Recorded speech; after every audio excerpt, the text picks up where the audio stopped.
So I just got off the river, and one of my favorite things to do is to look for Native American ancient artifacts. And there's a few ways that you can go about finding them. And one of the ways that you do that is you first have to find indicators or clues even that you're in the right area to find them.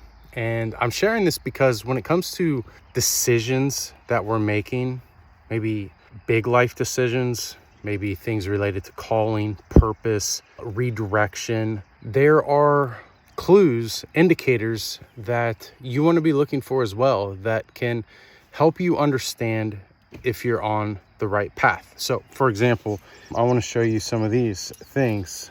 When I'm looking for artifacts, I want to find things that look like this.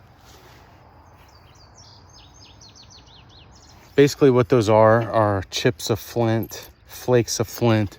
Tonight, I didn't actually find a complete arrowhead, but I did find some pretty cool stuff. For example, this is like a knife, believe it or not.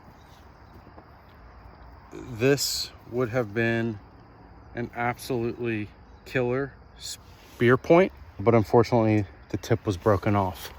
But the reason I keep going back to that place is because there are indicators that I'm in the right place. And if I keep exploring, keep looking, more than likely, eventually, I'm going to find complete arrowheads, which I have before. And so I hope that's an encouragement to you.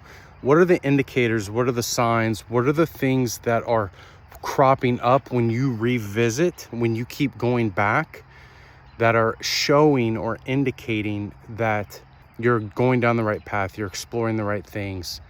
And maybe there's not, if a place is dry and I never see anything and I thought it might have, and I revisit that place a few times, there's nothing there, eventually I move on.